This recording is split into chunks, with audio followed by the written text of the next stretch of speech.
பிரம்மத்தை அறிந்தவன் பிரம்மமாகிறான் அப்படின்னு ஒரு பெரியவர் பேசினார் ஒரு கோவிலில். தைத்திரிய உபனிஷத்து அப்படி சொல்லுதான். இதை கேட்கும் பொழுது நமக்கு ஒரு சந்தேகம் வரும். அது எப்படி? பிரம்மத்தை அறிந்தவன் பிரம்மம் ஆகிறான்னா, சிங்கத்தை அறிந்தவன் சிங்கம் ஆகிறானா, தோசையை அறிந்தவன் தோசை ஆகிறானா? இப்படிப்பட்ட சந்தேகம் நமக்கு வர்றதுல ஒன்றும் ஆச்சரியம் இல்லை. இது இயற்கை. இதுக்கும் அந்த பெரியவரே பதில் சொல்றார். சிங்கம் வேற, நாம வேற. அதனால சிங்கத்தை அறிந்தவன் சிங்கம் ஆக மாட்டான். ஆனா பிரம்மம் வேற, நாம வேற இல்லை. அதனால பிரம்மத்தை அறிந்தவன் பிரம்மமாகிறான் அப்படிங்கிறது அவரோட விளக்கம்.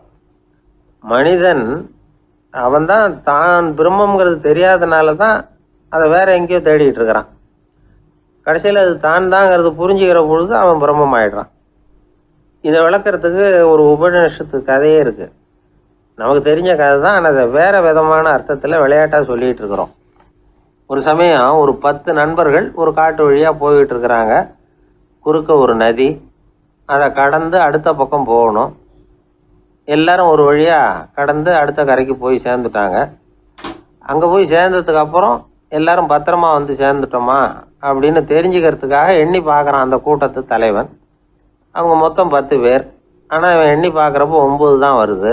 ஏன்னா அவன் தன்னை விட்டுவிட்டான். எதிரில் நிற்கிறவங்கள மட்டுமே எண்ணுறான். ஐயோ 10வது ஆள் எங்கேங்கிறான், பதறான். சரி நீ இரு, நான் எண்ணி பார்க்குறேன்னு சொல்லிவிட்டு இன்னொருத்தன் வந்து எண்ணுறான். அவனும் தன்னை விட்டுட்டு எண்ணுறான்.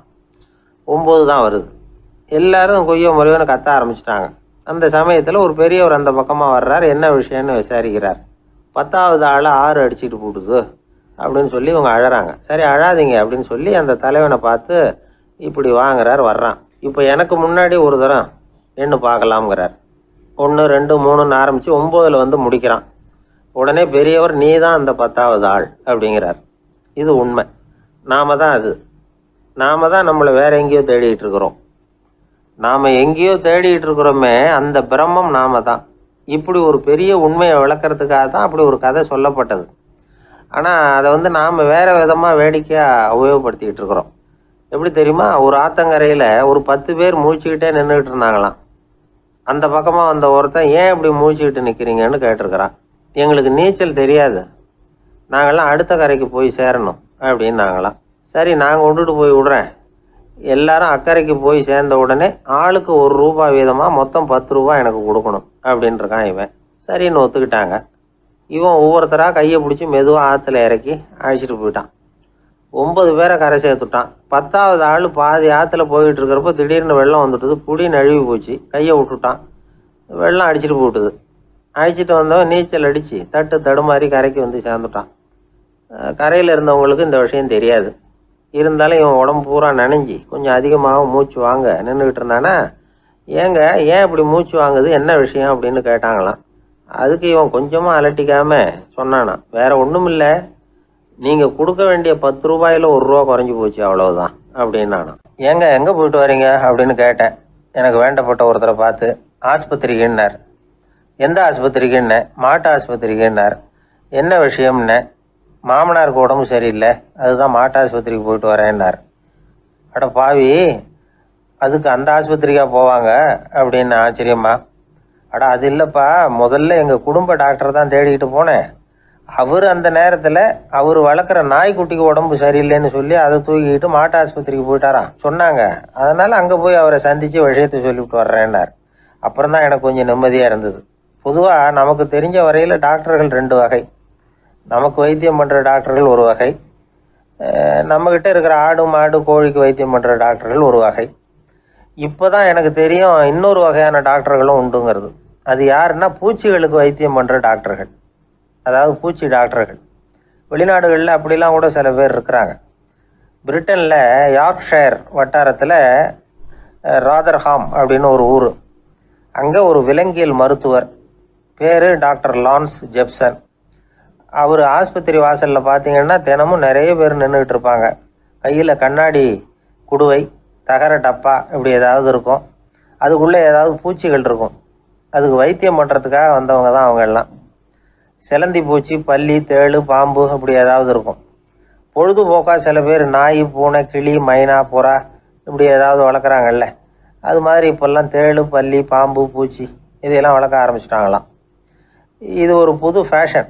இப்போ கூண்டுக்குள்ளே டப்பாக்குள்ளே போட்டு வளர்க்குறது, அதுக்கு ஏதாவது நோய் வந்துட்டுதுன்னா வைத்தியம் பண்ணுறதுக்கு டாக்டர்கிட்ட வந்துட வேண்டியது, இப்படி இந்த பழக்கம்லாம் நிறையா வந்துட்டுது.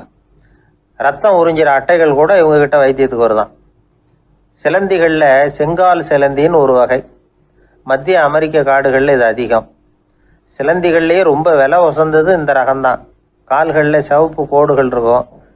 இந்த இனம் இப்போ குறைஞ்சிக்கிட்டே வர்றதுனால சர்வதேச விதிகளின்படி இவற்றின் ஏற்றுமதி இறக்குமதிக்கு தடை விதிக்கப்பட்டிருக்குது. அதனால் இதை வளர்க்குறவங்க வீட்டுக்குள்ளேயே இனவிருத்தி மூலமாக பெருக்கி விற்பனை பண்ணிட்டு வராங்களாம். அந்த வகை சிலந்திகள் தான் இப்போ வைத்தியத்துக்கு அதிகமாக வருதான். சரி, இதுக்கெல்லாம் எப்படி வைத்தியம் பண்ணுறாங்க? முதல்ல அதை குளிர்பதன பெட்டியின் வழுவழுப்பான சுவரில் விட்ட உடனே அதெல்லாம் மெதுவாக இறங்கி வரும். அப்போ அதன் நோயை கண்டுபிடிக்கிறது சுலபம். அப்புறம் அதுக்கு கிருமிகளை கொல்லக்கூடிய மருந்துகளையோ வலி நிவாரண மருந்துகளையோ கொடுப்பாங்க. கால் உடைஞ்ச சிலந்திகளுக்கு பசையை கொண்டு ஆப்ரேஷன் பண்ணுவாங்க. சில சிலந்திகளுக்கு உடைஞ்ச காலை எடுத்துட்டா புதிய கால் வளர்ந்துடும். சிலந்திகளை மனிதர்கள் கையில் எடுக்கிறப்போ அது பயந்து போய் கீழே குதிக்குது. அதனால் கால் உடஞ்சி விடுது, இல்லைன்னா வயிறு சேதமடையுது. அந்த நிலைமையில் வர்ற சிலந்திகளுக்கு மயக்க மருந்து கொடுத்து ஆப்ரேஷன்லாம் கூட பண்ணுறாங்களாம். பார்த்தீங்களா பூச்சிகளுக்கு வந்த வாழ்வே? நம்ம ஊர்லேயும் வீடுகளில் பூச்சிகள் வளர்க்குறது உண்டு. ஒருத்தர் வந்தார், எனக்கு 3000 கரப்பாம்பூச்சி அவசரமாக தேவைப்படுது, எங்கே கிடைக்கும்னு கேட்டார். கரப்பாம்பூச்சியா? அது என்னத்துக்குன்னு கேட்டோம். அது வேற ஒன்றும் இல்லை, நான் குடியிருக்கிற வாடகை வீட்டை காலி பண்ண போகிறேன். வீட்டு சொந்தக்காரர் என்ன சொல்கிறாருன்னா, இந்த வீட்டுக்கு நான் குடி வந்தப்போ எப்படி இருந்ததோ அதே நிலைமையில் விட்டுட்டு போகணும்னு வீட்டுக்காரர் சொல்லியிருக்கிறார், அதனால தான் கேட்டேன் அப்படின்னார். உலகத்தில் எது எதுக்கும் ஆராய்ச்சி கூடங்கள் இருக்குதுல்ல, அது மாதிரி தூக்கத்தை பற்றி ஆராய்ச்சி பண்ணுறதுக்கு ஒரு ஆராய்ச்சி கூடம் இருக்குது. அப்படி ஆராய்ச்சி பண்ணணும்னா அதுக்கு மூழ்கிக்கிட்டு இருக்கணும்ல. அதனால தான் அந்த ஆராய்ச்சி கூடம் இங்கே இல்லை. அமெரிக்காவில் பாஸ்டன் பல்கலைக்கழக மருத்துவமனையில் அது இருக்குது. அங்கே தூக்கத்தை பற்றி பலவிதமான ஆராய்ச்சிகள் பண்ணிகிட்டு இருக்கிறாங்க.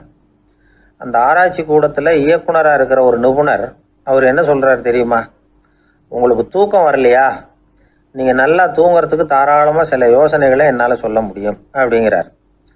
யோசனை தானே, காசா பணமாக கேட்டு வச்சுக்கலாமே. உணவு, மனநிலை, தூங்கும் இடத்தோட சூழ்நிலை, படுக்கைக்கு செல்றப்போ உள்ள பழக்க வழக்கங்கள், இது காரணமாக ஒருத்தருக்கு தூக்கம் வராமல் போகலாம். தூக்கம் வராததுக்கு இதுதான் காரணம்னா அதையெல்லாம் சுலபமாக கட்டுப்படுத்தலாங்கிறார் அவர். தூக்கத்தை வரவழைக்கக்கூடிய ஒரு நல்ல மருந்து உடற்பயிற்சி. ஆனால் ஒன்று, படுக்க போகிற நேரத்தில் இது மாதிரி உடற்பயிற்சிகள் எல்லாம் செய்யக்கூடாது. கொஞ்சம் முன்னாடி பகல்லையே இந்த பயிற்சிகளை செய்கிறது நல்லது. தூக்கம் வராமல் அவதிப்படுறவங்க பிற்பகல் நேரங்களில் காஃபி, டீ இது மாதிரி பானங்களை சாப்பிடக்கூடாது.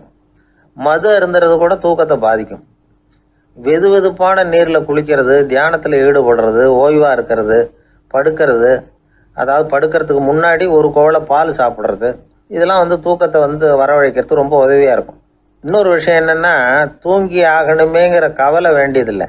அப்படி நினச்சி கவலைப்படுறதை விட்டுடணும். தூக்கம் வரலையா, உடனே படுக்கையை விட்டு எழுந்திரிக்க வேண்டியது. வெளியில் வாங்க, வேறு ஏதாவது வேலையில் ஈடுபடுங்க, கொஞ்சம் நேரம் உலாவுங்க, அல்லது ஏதாவது ஒரு புஸ்தகத்தை எடுத்து படிங்க. களைப்பு ஏற்பட்டால் மறுபடியும் படுக்கைக்கு போங்க.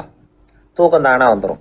ஒரு விஷயத்தை மட்டும் நல்லா ஞாபகத்தில் வச்சுக்கணும். படுக்கைக்கு போகிறப்போ உங்கள் மற்ற எல்லா பிரச்சனைகளையும் மறந்துடணும். அது எப்படி சார் முடியும்? அந்த நேரம் தானே எல்லா பிரச்சனையும் வரிசையாக ஞாபகத்துக்கு வருது அப்படின்னு நாம் நினைக்கலாம். ஆனால் பழக்கத்தில் அதை நாம் மாற்றிக்க முடியும். கொஞ்சம் முயற்சி பண்ணணும், அவ்வளோதான். இது எல்லாமே ஆராய்ச்சி பண்ணி பார்த்துட்டு அந்த நிபுணர் சொல்கிற கருத்து தான். இன்னொரு விஷயமும் அவர் சொல்கிறார். அது என்னென்னா, உடல் கோளாறு காரணமாக தூக்கம் வராமல் அவதிப்படுறவங்களுக்கெல்லாம் இந்த யோசனைகள் சரியாக வராது அப்படிங்கிறார். அதுக்கெல்லாம் மருத்துவ சிகிச்சை கொடுத்து தான் சரி பண்ணணும். சில பேருக்கு நடு ராத்திரியில் மூச்சு திணறல் ஏற்பட்டு தூக்கம் வராமல் போயிடும். ஊரெல்லாம் தூங்குறப்ப தான் மட்டும் தூங்காமல் மூழ்கிட்டு இருக்கிறது, ஊரெல்லாம் மூழ்கிட்டு இருக்கிறப்போ தான் மட்டும் தூங்குறது, இது மாதிரி கோளாறுகளால் சில பேர் பாதிக்கப்படலாம். கால் தசை முறுக்கிக்கிறதுனால சில பேருக்கு அடிக்கடி விழிப்பு வரலாம். மன அழற்சி காரணமாக சில பேருக்கு தூக்கம் வராது. இது மாதிரி கோளாறுகளுக்கெல்லாம் அதுக்கு தகுந்த மாதிரி சிகிச்சை கொடுத்து தான் சரி பண்ண வேண்டியிருக்கும். எந்த கோளாறும் இல்லாமல் தூக்கம் வரலைன்னா ஆரம்பத்தில் சொன்ன முறைகளை கடைபிடிச்சு பார்க்கலாம். தூக்கம் வந்ததுன்னா யோசனை சொன்ன அந்த நிபுணருக்கு நன்றி சொல்லலாம். ஒருத்தர், ஏன் சார் பஸ்ஸில் தூங்குறது கெட்ட பழக்கமானு கேட்டார். இல்லையே, நான் கூட பஸ்ஸில் போகிறப்ப தூங்கிட்டு தானே போவேன் அப்படின்னார் இன்னொருத்தர். அப்புறம் ஏன் என்ன டிரைவர் வேலை வேணாம்னு வீட்டுக்கு அனுப்பி வச்சுட்டாங்க அப்படின்னாராம் அவர். 1816 வருஷம் செப்டம்பர் மாதம் 11ஆம் தேதி பிரான்ஸ் தேசத்தில் உள்ள ஒரு மருத்துவமனை. அங்கே ஒரு இளம் டாக்டர் கொஞ்ச நாளைக்கு முன்னாடி தான் அந்த ஆஸ்பத்திரியில் புதுசாக வேலைக்கு சேர்ந்துருக்கிறார். அவர் பேர் ரெனே லெனக். அவர் அன்னைக்கு காலையில் அந்த மருத்துவமனையில் அப்படியே ரவுண்ட்ஸ் வந்துக்கிட்டு இருக்கிறார். வார்டில் ஒரு படுக்கையில் ஒரு இளம் பெண் படுத்திருக்கிறா. அந்த பொண்ணுக்கு இருதய நோயாக இருக்கலாம்ங்கிறது மற்ற டாக்டர்கள் சந்தேகம். அந்த காலத்துல எல்லாம் ஒருத்தருடைய இருதய துடிப்பை தெரிஞ்சுக்கணும்னா நோயாளியின் மார்பில் டாக்டர் காதை வச்சு பார்த்து தான் தெரிஞ்சுக்கிறது வழக்கம்.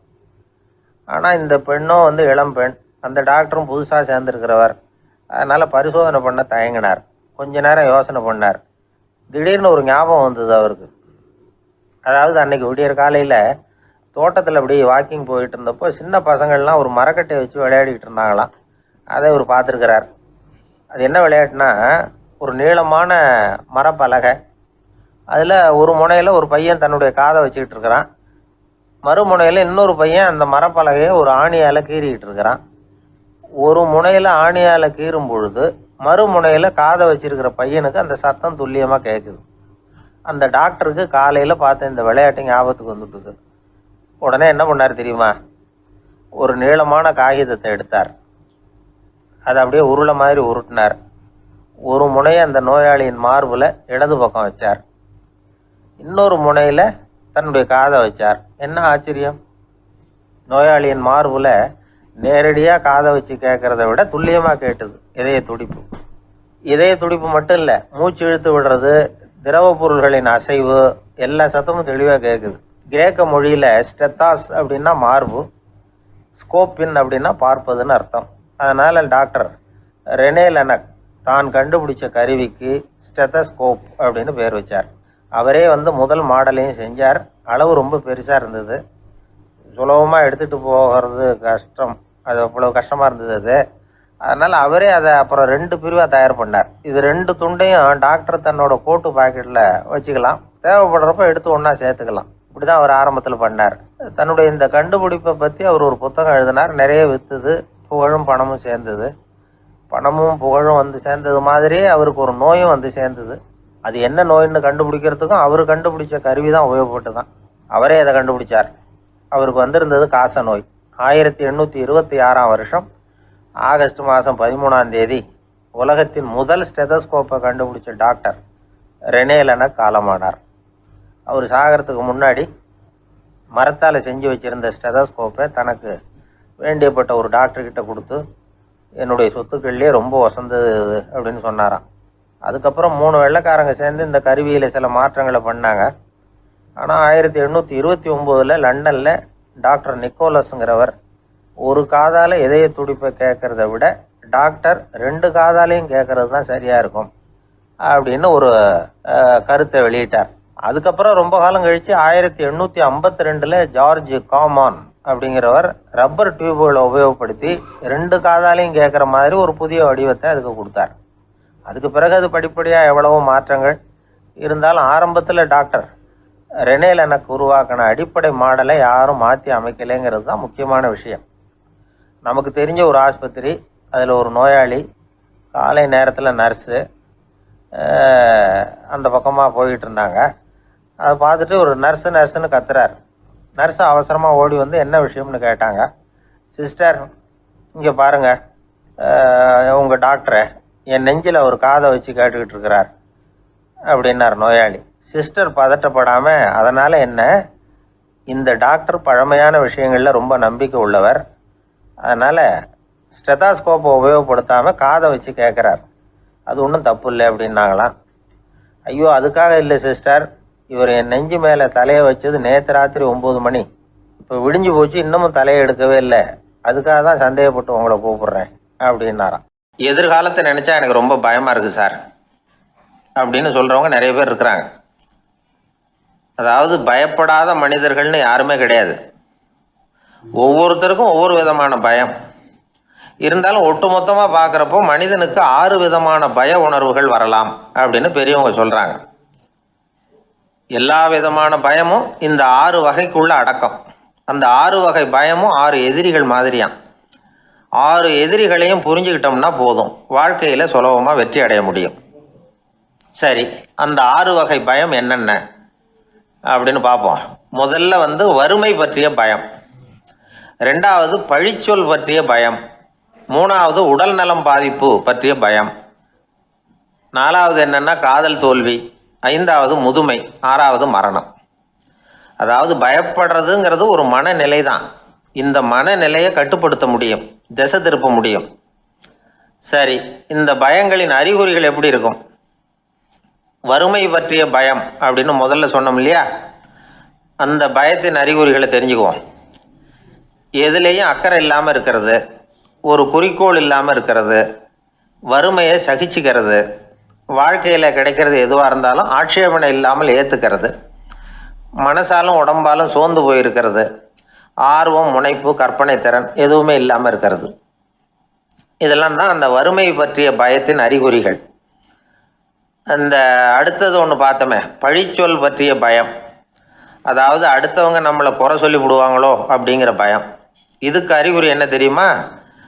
புதியவர்களை சந்திக்கிறதுக்கு பயப்படுறது, முடிவு எடுக்க முடியாமல் குழம்புறது, பிரச்சனைகளை தவிர்க்க விரும்புறது, தாழ்வு மனப்பான்மை, வரவுக்கு மீறி செலவு செஞ்சு இமேஜை உயர்த்திக்கிறது, குறிக்கோள் இல்லாத வாழ்க்கை, இதெல்லாம் தான் அதுக்கு அறிகுறிகள். 3வது பயம் உடல் நலம் பாதிப்பு பற்றிய பயம், அதாவது நோய் பற்றிய பயம். ஒரு உண்மை என்ன தெரியுமா? டாக்டரை சந்திக்கிற மனிதர்களில் 75% பேர் தங்களுக்கு நோய் வந்துட்டுதுங்கிற கற்பனையில் இருக்கிறவங்களாம். நிஜமாவே நோய் கிடையாது அவங்களுக்கு. இந்த பயத்தின் அறிகுறிகள் என்னென்னா, வியாதிக்கான அறிகுறிகள் தன்னிடம் இருக்கிறதாக நினச்சிக்கிறது, எந்த நேரமும் வியாதியை பற்றியே பேசி பேசி மனசை அங்கேயே வச்சிருக்கிறது, நோய் சம்பந்தமான செய்திகளை படித்து நமக்கு இப்படி ஆயிடுமோ அப்படின்னு வேதனைப்படுறது, இதெல்லாம் தான் அதுக்கு அறிகுறிகள். 4வது பயம் காதல் தோல்வி. இது ரொம்ப வேதனை, உடம்பையும் மனசையும் சீரழிச்சு விடும். ஆண்களை விட பெண்கள் தான் இந்த பய உணர்வில் அதிகமாக பாதிக்கப்படுறாங்க. 5வது முதுமை பற்றிய பயம். 6வது மரண பயம், வயசான காலத்தில் எப்படி சமாளிக்கிறது அப்படிங்கிற பயம். ஆக இதையெல்லாம் நாம் புரிஞ்சிக்க வேண்டியது ரொம்ப அவசியம். இந்த 6 வகை பயங்களை சரியாக புரிஞ்சுக்கிட்டு நாம் நடந்துக்கணும். வாழ்க்கையின் முன்னேற்றத்துக்கு இந்த பயங்கள் முட்டுக்கட்டே ஆகிடக்கூடாது. உழைச்சி பணம் சேர்க்கணும், உற்சாகமாக மனசை வச்சுக்கணும். மனசை கட்டுப்படுத்துகிற மார்க்கம் தெரிஞ்சுக்கிட்டா போதும், எல்லாம் சரியாக வந்துடும். நம்ம ஆள் ஒருத்தன் சொன்னான், சார் எனக்கு வறுமை பற்றிய பயம்தான் இருந்தது, ஒரே ராத்திரியில் 30,000 ரூபா தயார் பண்ணிவிட்டேன், இப்போ எனக்கு இன்னொரு பயம் வந்துட்டுதுன்னா. என்ன பயம்னு கேட்டாங்க. போலீஸு கண்டுபிடிச்சிருமோங்கிற பயம்னா. இந்த பயத்தில் அடங்காது. அதனால் அஞ்சி அஞ்சி சாவார், அஞ்சாத பொருள் இல்லை அப்படின்னு பாரதி சொன்னார் இல்லையா? அது மாதிரி பயத்தை புரிந்து கொண்டு அதற்கு தகுந்த மாதிரி நம்முடைய வாழ்க்கையை அமைத்து கொள்ள வேண்டும். அப்படி அமைத்து கொள்ளுகிறவர்களுக்கு வெற்றி நிச்சயம். அந்த காலத்துல எல்லாம் படிக்கிறதுங்கிறது எப்படி தெரியுமா? குருகுல வாசம் செஞ்சு படிக்கணும். ஆசிரியருங்கிறவர் ஆசிரமத்தில் இருப்பார். அங்கே போய் அவருக்கு தொண்டுகள் செய்யணும், துணிகள்லாம் துவைச்சி போடணும், தூங்கும்போது காலை பிடிச்சி விடணும், புழுக்கமாக இருந்தால் விசிறி மட்டை எடுத்து விசிறணும். அப்படியே அப்பப்போ அவர் சொல்லிக் கொடுக்குற பாடத்தையும் கற்றுக்கணும். அவர் சொல்லிக் கொடுக்குற பாடங்களை ஓலைச்சுவடிகளில் எழுதிக்கணும். இதுதான் குருகுல வாசம்ங்கிறது. இப்போ மாதிரிலாம் கிடையாது. ஆக குருகுல வாசம்ங்கிறது மனசையும் பண்படுத்தும், அறிவையும் பண்படுத்தும். அப்படி ஒரு பயிற்சி அது. அந்த காலத்தில் பஞ்சபாண்டவர்கள் ஒரு குருகுலத்தில் படிக்க போனாங்களாம். ஏற்கனவே அங்கே ஒரு 15 பேர் இருந்திருக்கிறாங்க. இவங்களையும் சேர்த்து மொத்தம் 20 பேர். எல்லாரும் ரொம்ப ஆர்வத்தோடு அங்கே தங்கி படிச்சுக்கிட்டு இருக்கிறாங்க. 2 வருஷம் ஓடி போச்சு. எல்லாரும் ஊருக்கு திரும்ப வேண்டிய நேரம். ஆசிரியர் ஒவ்வொருத்தராக கூப்பிட்டார். இது வரைக்கும் என்ன கற்றுக்கிட்ட அப்படின்னு கேட்டார். அவங்க தாங்கள் எழுதி வச்சுருந்ததை சொன்னாங்க, கற்றுக்கிட்டதை சொன்னாங்க. அங்கே படிக்க வந்தவங்க எல்லாருமே புத்திசாலிகள். அது மட்டும் இல்லை, பல பேர் அரச குடும்பத்தை சேர்ந்தவங்க, இளவரசர்களாக வேற இருக்கிறவங்க. அதனால் அவங்கக்கிட்ட அபாரமான கல்வி அறிவை எதிர்பார்த்தார். ஒருத்தன் வந்தான், தான் எழுதி வச்சிருந்த சரித்திர பாடம் பூராவையும் படித்து காட்டினான். இன்னொருத்தன் வந்தான், தான் எழுதி வச்சிருந்த பூகோள பாடம் பூராவையும் படித்து காட்டினான். இப்படி ஒவ்வொருத்தராக அவங்க படித்தது என்னங்கிறத படித்து காட்டிவிட்டு போனாங்க. கடைசியாக தர்மர் வந்தார், பேசாமல் நிற்கிறார். தன் கையில் இருந்த ஓலைச்சுவடி கேட்டால் அவர் பிரிக்கவே இல்லை. ஆசிரியர் இவர்கிட்ட தான் அதிகமாக எதிர்பார்த்தார். ஆனால் இவரும் பேசாமல் நின்றுட்டு இருக்கிறார். நீ என்ன கற்றுக்கிட்ட சொல்லு, ஓலைச்சுவடியை பிரித்து படினார் அந்த முனிவர். தருமர் அசையவே இல்லை. மெதுவாக சொன்னார், ஐயா, நான் கற்றுக்கிட்டது ஒன்றே ஒன்று தான். அதுதான் வாழ்க்கையில் எனக்கு ரொம்ப முக்கியமான பாடமாக அமையும் அப்படின்னார். என்னது, என்கிட்ட 2 வருஷ காலமாக படிச்சு விட்டு கடைசியில் கற்றுக்கிட்டது ஒன்றே ஒன்று தானா அப்படின்னார் முனிவர். அவருக்கு ஒன்றும் புரியல. மற்ற மாணவர்களை விட இவர் பண்புகளில் உயர்ந்தவர், அறிவில் சிறந்தவர், வயசில் முதிர்ந்தவர். இவரே இப்படி சொன்னால் மற்றவங்க நிலைமை என்னத்துக்கு ஆறுது? அவங்க ரொம்பவும் கெட்டு போயிடுவாங்களே அப்படின்னு அவர் யோசனை பண்ணார். தர்மா, நல்லா யோசனை பண்ணி பதில் சொல்லு. 2 வருஷமாக நீ கற்றுக்கிட்டது என்ன அப்படின்னு தானே நான் கேட்குறேன். அதை கொஞ்சம் யோசனை பண்ணி சொல்லுன்னார் முனிவர் கொஞ்சம் கோபமாக. தருமர் முகத்தில் எந்த மாறுதலுமே இல்லை. இல்லையா, 2 வருஷமாக நான் கற்றுக்கிட்ட முக்கியமான பாடம் ஒன்றே ஒன்று தான்னார். இப்போ அந்த முனிவருக்கு கோபம் அதிகமாக வந்துடுச்சு. ஏன்பா, உனக்கு வெக்கமா இல்லையா? உன்னை விட வயசில் குறைஞ்சவங்க எவ்வளவு பாடம் கற்றுக்கிட்டு இருக்கிறாங்க, எவ்வளவு விரிவாக அவங்க படித்து காட்டினாங்க. நீயும் கூட நிறைய குறித்து வச்சிருக்கிற போல இருக்கு, அதை ஏன் பிரித்து படிக்கக்கூடாது அப்படின்னார். ஐயா, நான் சொல்கிறது உங்களுக்கு ஏமாற்றமாக இருந்தால் என்னை மன்னிக்கணும். நான் ரொம்ப முக்கியமாக கற்றுக்கிட்டு இருக்கிறது ஒன்றே ஒன்று தான், மற்ற எதையும் சொல்கிறதுக்கு விரும்பலைன்னார். மாணவர்கள்லாம் சிரிச்சுட்டாங்க. முனிவருக்கு கோபம் அளவுக்கு மீறி வந்துட்டு ஓங்கி அரைஞ்சு விட்டார் தருமரை அவர் கன்னத்தில். தருமர் கண்ணை செவந்து போட்டுது, கண்கள் கலங்கி போச்சு. ஆனாலும் அவர் அமைதியை இழக்கலை, தலை குனிஞ்சு நிற்கிறார். இவருடைய பிடிவாதம் முனிவருக்கு இன்னும் ஆத்திரத்தை உண்டாக்கி விட்டது. இன்னொரு கண்ணத்திலே அரைஞ்சார். எல்லாரும் பயந்து போய் அமைதியாக நின்றுட்டு இருக்கிறாங்க. முனிவர் கத்துறார், அப்படி நீ கற்றுக்கிட்ட அந்த முக்கியமான பாடம் தான் என்ன, அதையாவது சொல்லு அப்படின்னார். ஐயா, அதை மட்டும் ஒரு ஓலைச்சுவடியில் தனியாக குறித்து வச்சிருக்கிறேன், இந்தாங்க, இதை நீங்களே படித்து பாருங்கன்னார். தருமர் ஓலைச்சுவடியை நீட்டினார். முனிவர் அதை வாங்கி பிரித்தார், சத்தம் போட்டு படித்தார். என்ன எழுதியிருக்காருன்னா, எப்படிப்பட்ட சோதனை ஏற்பட்டாலும் நிதானம் இழந்து கோபத்துக்கு ஆளாகக்கூடாது அப்படின்னு. இதுதான் அந்த ஓலைச்சுவடியில் அவர் எழுதி வச்சிருந்தது. அந்த ஒரு கணத்திலேயே முனிவரும் எல்லா மாணவர்களும் தருமரை புரிஞ்சுக்கிட்டாங்களாம். அவர் கற்றுக்கிட்டது ஏட்டு சுரக்காய் இல்லை, வாழ்க்கையில் பயன்படக்கூடிய முக்கியமான அனுபவ பாடம். முனிவர் கண்களில் கண்ணீர். தருமரை அன்போடு கட்டி தழுவிக்கிட்டார். அப்புறம் சொன்னார், தர்மா, என்னை மன்னிச்சுரு, நீ மாணவன் இல்லை, ஆசிரியன். நான் இது வரைக்கும் தெரிஞ்சிக்காத அனுபவ பாடத்தை நீ இப்போ எனக்கு கற்றுக் கொடுத்துட்ட அப்படின்னு சொன்னாராம். அதனால் நிதானம் தவறக்கூடாதுங்கிறது ரொம்ப முக்கியமான ஒரு செய்தி. ஒரு ஆசிரியர் மாணவனை ஒரு கன்னத்தில் ஓங்கி அரைஞ்சுட்டார். இவன் நிதானம் தவறல, அமைதியாக நின்றுக்கிட்டு இருந்தான். அவர் ஒரு தடவை அரைஞ்சதும் எப்படி உன்னால் நிதானம் தவறாமல் இருக்க முடிஞ்சுது அப்படின்னு கேட்டாங்க நண்பர்கள். அவன் சொன்னான், நான் நிதானம் தவறி இருந்தா எங்கள் வாத்தியார் இன்னொரு கன்னத்துலேயும் அரைஞ்சிருப்பார், அது அதை விட பலமாக இருக்கும், அதனால தான் நான் அப்படி இருந்தேன் அப்படின்னு நானான். ஆக நாம் தெரிந்து கொள்ள வேண்டியது, வாழ்க்கையில் நிதானம் தவறாமல் இருக்க வேண்டும். அதுதான் வெற்றியின் ரகசியம். அந்த ஆளை கண்டா ஏன் இப்படி முகத்தை திருப்பிக்கிட்டு வர்றீங்க அப்படின்னு கேட்டார் ஒருத்தர் நண்பர்கிட்ட. எலெக்ஷனில் அவன் எதிர்த்து நின்னவன் சார், என்ன அவங்ககிட்ட நமக்கு என்ன பேச்சுவார்த்தை அப்படின்னாரான் ரொம்ப கோபமாக இவர். சரி, அந்த ஆள் யாருன்னு கேட்டேன். என் கூட பிறந்த தம்பி தான் சார் அப்படின்னார் அந்த கோபம் குறையாமல். அதாவது நம்ம ஊர் நிலவரம் இப்படி, அதாவது அண்ணனும் தம்பியும் எதிர்த்து நிற்பாங்க தேர்தலில், ஒருத்தர் கண்டா பேசிக்கிறது இல்லை. ஆனால் இங்கிலாந்தில் எப்படி தெரியுமா, அங்கே ஒரே மேடையில் போட்டி போடுற 2 வேட்பாளர்களும் பேசுவாங்களாம், பட்டிமன்றம் மாதிரி. ஒருத்தர் முதல்ல எழுந்திருப்பார், நான் இந்த தேர்தலில் வெற்றி பெற்றால் என்னென்ன செய்வேன் அப்படின்னு சொல்லிவிட்டு உட்காருவார். அதுக்கப்புறம் அடுத்தவர் எழுந்திருப்பார், அவர் சொல்லுவார், நான் வெற்றி பெற்றால் இந்த மக்களுக்கு என்னென்ன செய்வேன், இந்த நாட்டுக்கு என்னென்ன செய்வேன் அப்படிங்கிறத சொல்லிவிட்டு உட்காருவார். 2 பேரும் ஒரே மேடையில் பேசுவாங்க. மக்கள் 2 பேர் பேச்சையும் கேட்டுக்கிட்டு ஒரு முடிவுக்கு வருவாங்க. இதுதான் அங்கே உள்ள பழக்கம். இங்கே அப்படி இல்லை. இங்கே ஒருத்தர் பார்த்தாவே முகத்தை திருப்பிக்கிறது.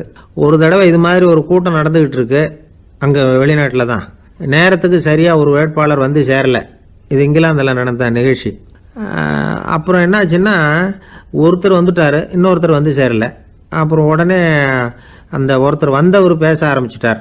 அதாவது அந்த இன்னொருத்தர் சார்பாகவே பேசிட்டாராம். அதாவது அவர் வரல, நான் அவர் சார்பாக நான் பேசிடுறேன். அதாவது அவர் ஜெயிச்சுட்டா அவர் என்னென்ன செய்வார் இந்த நாட்டுக்கு அப்படின்னு சொல்லி அவர் பக்கத்தில் உள்ள நியாயத்தை எடுத்து இவரே சொல்லிட்டாராம். இப்படிலாம் அங்கே நடந்துதான்.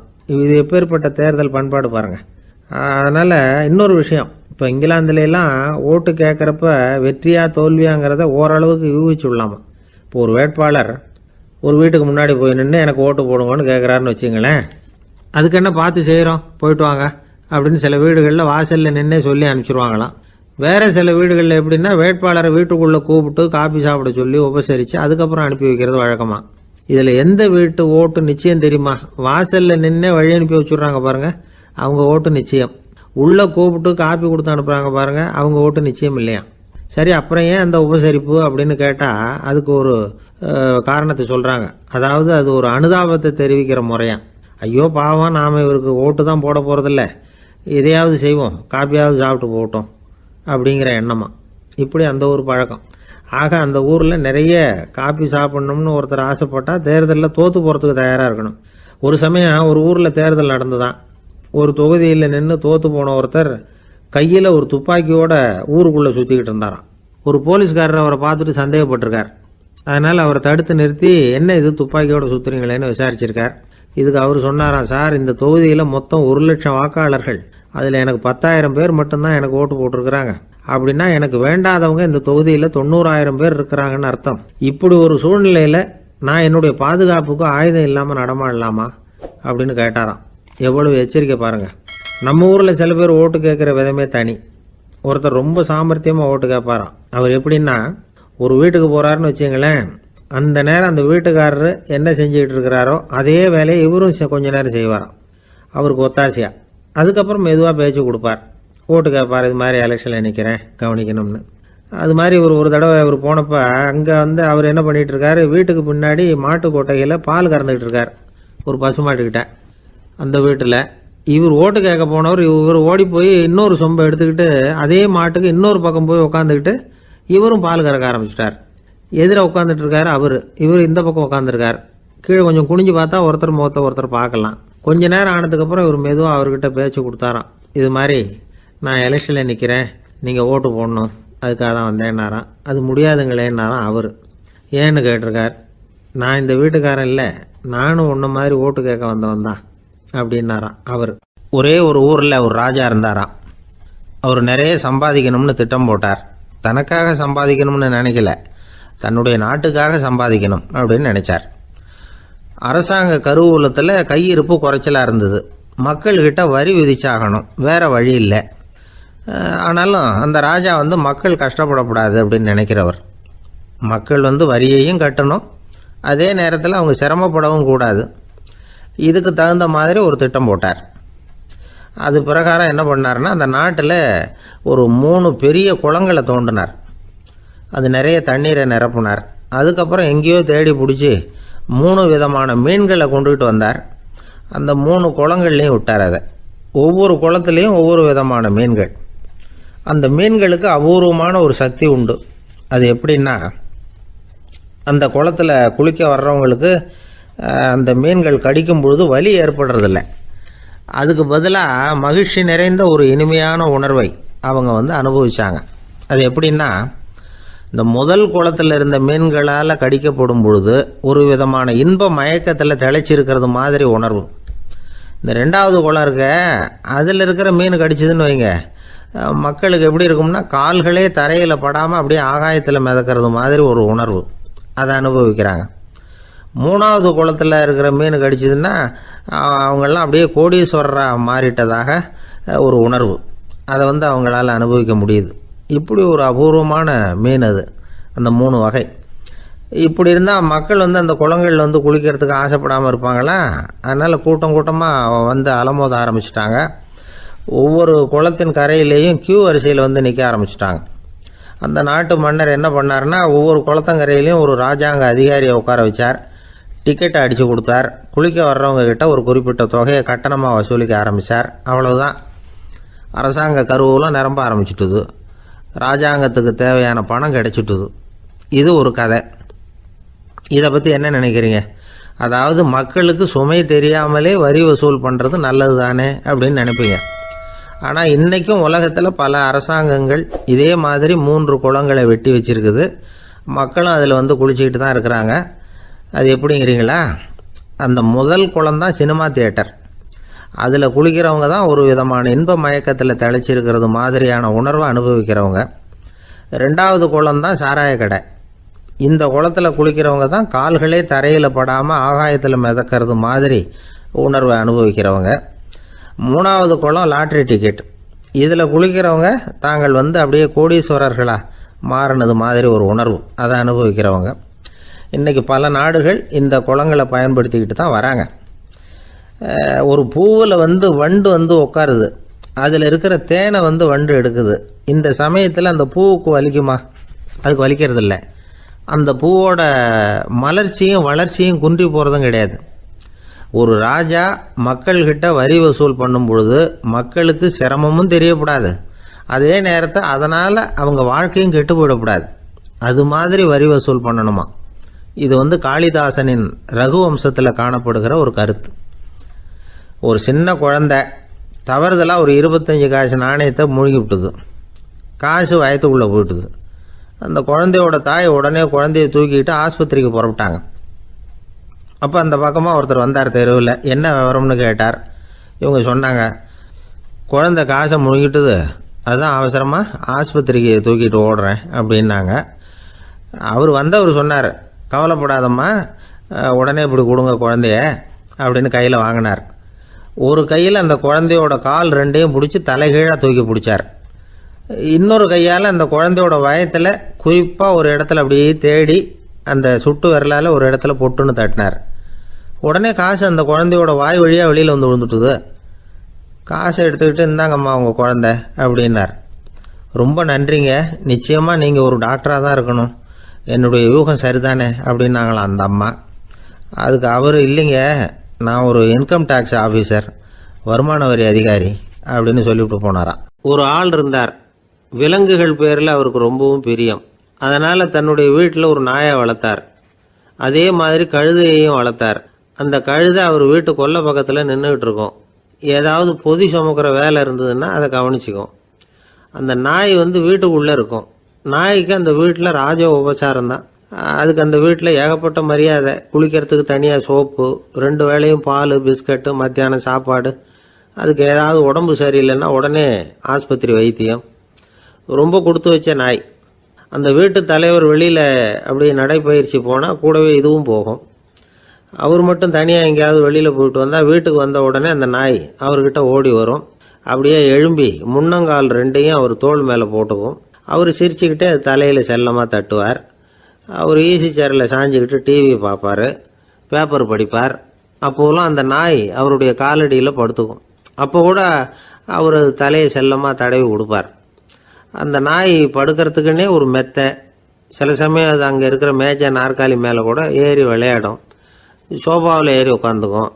இவ்வளவு செல்வாக்காக வளர்ந்தது அந்த நாய். இதையெல்லாம் அந்த கழுதை பார்த்துக்கிட்டே இருக்குது கொல்லை பக்கத்தில் இருந்து.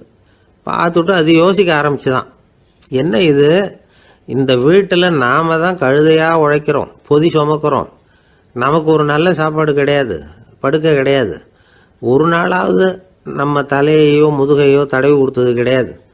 ஆனால் அந்த நாய் இந்த வீட்டுக்காக ஒரு துரும்ப கூட அசைச்சதில்லை. அதை போய் இந்த வீட்டில் உள்ளவங்க இப்படி தலையில் வச்சு தாங்குறாங்களே அப்படின்னு யோசிச்சுதான் அந்த கழுதை. ரொம்ப நேரம் யோசிச்சுவிட்டு அதுக்கப்புறம் ஒரு முடிவுக்கு வந்திருக்குது.